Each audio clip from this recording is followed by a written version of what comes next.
नवंबर को मतगणना होगी। फिलहाल अनूपपुर के लोगों ने अपनी राय रखी, बताया कि भाई कैसे इन तीनों सीटों पर लोगों का रुख है, लोग क्या सोचते हैं इन तीनों सीटों के बारे में। अब रुख कर लेते हैं अनूपपुर जिले से बुरहानपुर की ओर। बुरहानपुर जिले की हम अब बात करेंगे। मध्य प्रदेश का एक अहम राजनीतिक इलाका बुरहानपुर, जहां पर आती हैं 2 विधानसभा सीटें। बुरहानपुर जिले में आती हैं 2 विधानसभा सीटें, नेपानगर और बुरहानपुर। इनकी तस्वीर क्या राजनीतिक रूप से दिखती है आपको दिखा दें। बुरहानपुर के नेपानगर की स्थिति हम बात करें तो 75% जीत का आंकड़ा रहा है बीजेपी का, और कांग्रेस 25% ही सफल हो पाई है। नेपानगर में सुमित्रा देवी जो है वो विधायक हैं। फिलहाल सुमित्रा देवी विधायक हैं, और हम देख पा रहे हैं कि राजेंद्र, चलिए बुरहानपुर की तस्वीर आपको दिखाएं तो बुरहानपुर में अभी वर्तमान में जो मंत्री रही हैं अर्चना टिपनिस, उनको टिकट दिया गया है। वो विधायक भी रही हैं, और 2018 और 13 में जो है दोनों दलों के मुकाबले हमें देखने को मिले। सुरेंद्र सिंह सेरा और अर्चना टिपनिस के बीच बुरहानपुर में मुकाबला होगा। नेपानगर में गेंदूबाई चौहान और सुश्री मंजू राजेंद्र दादू के बीच मुकाबला होगा। तो ये दोनों सीटों में एक हॉट सीट इसलिए है क्योंकि अर्चना टिपनिस एक कद्दावर बीजेपी नेता और मंत्री रह चुकी हैं। सुरेंद्र सिंह सेरा भी कम नहीं हैं, वो अब कांग्रेस से चुनाव लड़ेंगे। इसके पहले निर्दलीय जीत चुके हैं। सुरेंद्र सिंह सेरा भी एक अहम भूमिका में नजर आए थे जब कमलनाथ की सरकार गिरी थी, तो बचाने के लिए जो लोग प्रयास कर रहे थे उसमें सुरेंद्र सिंह सेरा का नाम था।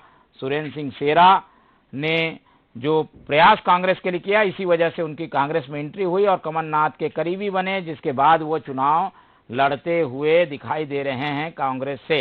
तो बुरहानपुर में कद्दावर बीजेपी नेता के सामने सुरेंद्र सिंह सेरा लड़ेंगे चुनाव। गेंदूबाई चौहान नेपानगर से कांग्रेस की उम्मीदवार, सुश्री मंजू दादू जो है वो बीजेपी से उम्मीदवार हैं। ऐसे में मुकाबला काफी रोचक है, लेकिन होगा क्या, वहां पर क्या स्थितियां बनी हैं, हमारे संवाददाता से चर्चा करके हम जानने की कोशिश करेंगे। चलिए अब रुक कर लेते हैं बुरहानपुर का, जहां पर वैभव हमारे साथ जुड़े हुए हैं। वो बताएंगे कि चुनावी वादे कितने पूरे हुए हैं, कितने अधूरे हैं, बुरहानपुर की जनता क्या कहती है। ओवर टू वैभव।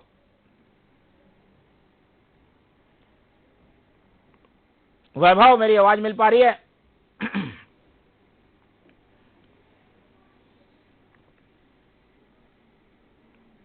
चलिए वैभव से संपर्क करने की कोशिश करते हैं। उसके पहले मैं आपको बता दूं कि किस तरीके की स्थितियां बनी हुई हैं बुरहानपुर में। विधानसभा 2 है बुरहानपुर में, बुरहानपुर और नेपानगर। बुरहानपुर की सीट की बात करें तो कांग्रेस की परंपरागत सीट रही है यहाँ, लेकिन 2008 में बीजेपी ने यहाँ पर सेंधमारी की और अर्चना टिपनिस जो हैं वो जीत हासिल की थी। लेकिन 2018 में अर्चना टिपनिस बुरहानपुर से 2 बार की विधायक रही, लेकिन 2018 में हुए चुनाव में अर्चना टिपनिस को निर्दलीय उम्मीदवार ठाकुर सुरेंद्र सिंह सेरा ने हरा दिया था। एक बड़ा फेरबदल देखने को मिला था, जहां निर्दलीय ने हराया था मंत्री को। अब एक बार फिर से ये मुकाबला होगा जिसमें निर्दलीय उम्मीदवार अब पाला बदल के कांग्रेस के साथ हैं। तो चतुष्कोणीय मुकाबला होगा बुरहानपुर में। चलिए संवाददाता वैभव से जुड़ने की कोशिश करते हैं और जानेंगे बुरहानपुर जिले का हाल। वैभव, मेरी आवाज आपको मिल पा रही है?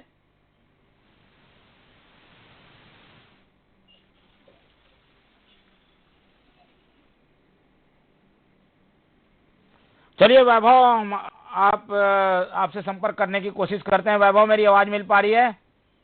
जी सर। जी, चलिए बताइए क्या हाल है वहाँ, क्या कहना है जनता का, वादों को लेकर क्या सोचती है बुरहानपुर की जनता? जी सर, मैं बता दूं बुरहानपुर विधानसभा को भी बता दूं कि यही जो आमना सामना था दोनों विधायक का, जो पहले शेरा भैया और अर्चना चिटनीस जी थी 2018 में, इनके ही दोनों के मुकाबले होते हैं। लेकिन अभी जो मुकाबले हो रहे हैं, कहीं ना कहीं नंदू कुमार सिंह चौहान के जो बेटे हैं वो कहीं ना कहीं बगावत होकर एक हार का सामना करना पड़ता है, और एक MIM से भी रात को टिकट लाने पर एक कांग्रेस को भी उसका नुकसान हो सकता है। चलिए, जो लोगों से बात करिए, उनसे पूछिए वो क्या सोचते हैं। ये बताइए कि बीजेपी से तो अर्चना चिटनीस को टिकट मिला, लेकिन नंदू कुमार सिंह चौहान के जो बेटे हैं उनको टिकट निर्दलीय फॉर्म भरने से कितना उनको नुकसान हो सकता है? देखिए, क्या है कि बुरहानपुर में इस समय विधानसभा चुनाव में हम देखें तो त्रिकोणीय नहीं है, चतुष्कोणीय जो है मुकाबला यहाँ पे होगा। भारतीय जनता पार्टी से अर्चना चिटनीस जी को जो है जिम्मेदारी दी गई है, उन पर भरोसा जताया है।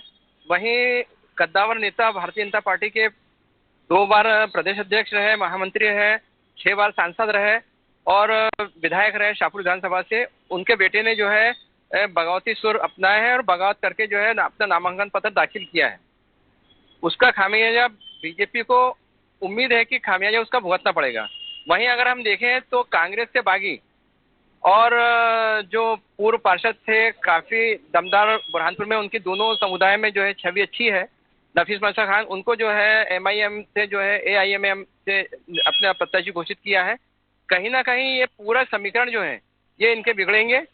और आप देखना आने वाले समय में, क्योंकि पिछले जो निर्दलीय चुनाव जीते थे शेरा भैया, तो उनको बहुसंख्यक जो यहाँ पे बुरहानपुर के जो बहुसंख्यक बोलना चाहिए मुस्लिम समुदाय, उनका अच्छा सपोर्ट मिला था।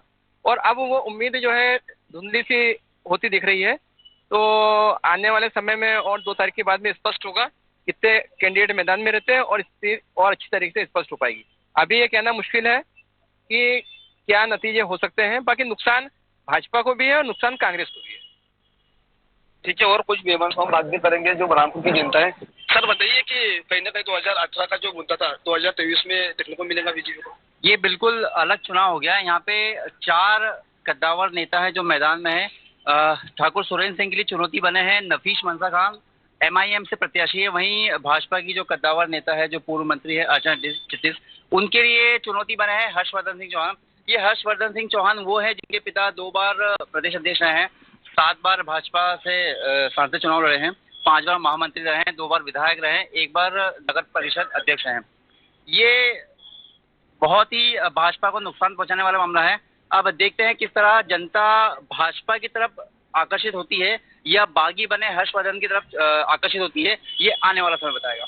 ठीक है, कुछ मुद्दों पे बात कर लीजिए। वादे कितने पूरे हुए हैं इस पे भी पूछ लीजिए। वादे की अगर बात करें, बुरहानपुर में जो वादे के कारण चुनाव जीते थे शेरा जी, वो कितना पूरा कर पाए हैं, उस पर भी कमेंट ले लीजिए। सर बताइए कि जो वादे 2018 में जो वादे बोले थे वो वादे कितने पूरे हो चुके? देखो, भारतीय जनता पार्टी की अगर हम बात कर रहे हैं, जिन्होंने वादे करे थे 15 लाख आएंगे खाते में, नहीं, विधानसभा चुनाव की बात। क्योंकि जो चुनाव हो रहा है अभी, विधानसभा में जो चुनाव हो रहा है वो मोदी के चेहरे पे हो रहा है। क्योंकि इस चुनाव में मामा जो शिवराज को भी मुख्यमंत्री का चेहरा नहीं बनाया गया कि अगर हम देखें तो फिर अगर मोदी के नाम से अगर चुनाव हो रहा है तो लोग जनता मोदी के नाम पे वोट दे रहे हैं। इसका मतलब ये अगर ऐसा माने तो जो जैसे काला धन है, बेरोजगारी है, महंगाई है, 2 करोड़ नौकरियां, ये तमाम मुद्दों का पूछिए। जनता तो अब उस बात पे आएंगे कि भाई जो मेन मुद्दे हैं उस मेन मुद्दे पे जनता वोट देगी। और अगर हम बात करें कांग्रेस पार्टी के जो अभी जो उम्मीदवार है और बीजेपी के जो उम्मीदवार है, दोनों राजनीतिक दलों को बीच में अभी जो 2 निर्दलीय जो उम्मीदवार है, इन दोनों के बीच में जो समीकरण बन रहे हैं तो ये दोनों एक दूसरे को, कांग्रेस को भी डैमेज करेंगे और बीजेपी को भी डैमेज करेंगे। लेकिन आने वाला समय बताएगा 2 तारीख के बाद की क्या स्थिति निर्मित होती है। ठीक है, ये और कुछ लोग हैं, जल्दी बात कर लीजिए जी, करिए बात करिए। सर बताइए क्या लगता है आपको विकास को लेकर बड़े हुए हैं? देखो साहब, विकास के नाम पर तो यहाँ पे सिर्फ जनता को ठगा गया है। अभी तक यहाँ विकास नाम की कोई चीज नजर नहीं आती। विकास यहाँ पे बात होना चाहिए बुरहानपुर के मध्य प्रदेश के प्रगति की। यहाँ जातिवाद पे चुनाव आ जाता है और जातिवाद पे ही सिमट जाता है। यहाँ विकास के नाम पे तो रोड पूरे खुदे पड़े हैं, गड्ढे हैं। यहाँ बेरोजगारी बढ़ी है, कोई इंडस्ट्रीज नहीं है यहाँ पर कि जिससे कोई यहाँ पे बेरोजगारी दूर हो। यहाँ की जनता बहुत परेशान है और आने वाले समय में भी कांग्रेस को भी नकारा था और बीजेपी को भी नकारा था आने वाले समय में, और निर्दलीय को चुनाव जिताया था। ये कोई नई बात नहीं है यहाँ पर बुरहानपुर में कि निर्दलीय चुनाव जीतेगा। 2023 का क्या लगता है? 2023 में तो यहाँ पे भी मुकाबला निर्दलीय के पक्ष में जा रहा है। जी सर। विकास कार्य को लेकर लोगों की, कोई आम लोग होंगे, उनसे भी पूछिए कि वो क्या चाहते हैं इस चुनाव में, चाहते क्या है वो। हम बात कर रहे हैं, देखिए सर, विकास को लेकर क्या चाहते हैं आप? विकास कौन सा विकास हुआ है? आप देखिए, रोड पूरी तरह खुदा है, युवा बेरोजगार होकर दूसरी जगह पलायन कर रहा है, क्या इसको विकास कहते हैं क्या? कौन सा विकास हुआ है? ये विकास सिर्फ क्या है, कोई इसमें नहीं है विकास, सब खात्मा हो गया विकास का। और बात करेंगे, हम युवा से बात करेंगे। भैया बताइए कि युवाओं के लिए क्या सरकार ने क्या नतीजे बनाए?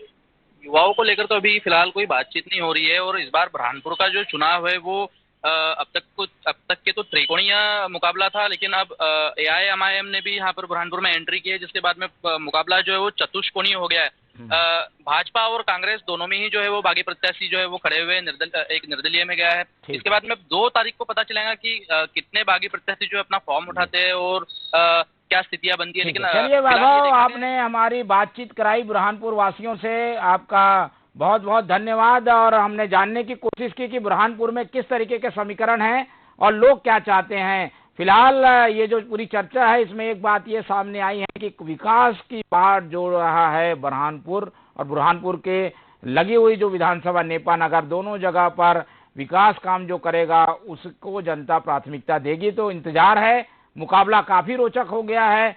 त्रिकोणीय मुकाबले में ही कई बार स्थितियां जो है बनती बिगड़ती है, यहाँ तो चतुष्कोणीय मुकाबला देखने को मिल रहा है। तो बुरहानपुर और नेपा नगर में मुकाबला काफी रोचक है, दिलचस्प है, जिस पर हमारी नजर बने रहेगी। हमारे खास कार्यक्रम चुनावी वादे कितने पूरे कितने अधूरे में आज इतना ही। आप लोग देखते रहिए TV 24। मुझे दीजिए इजाजत, नमस्कार।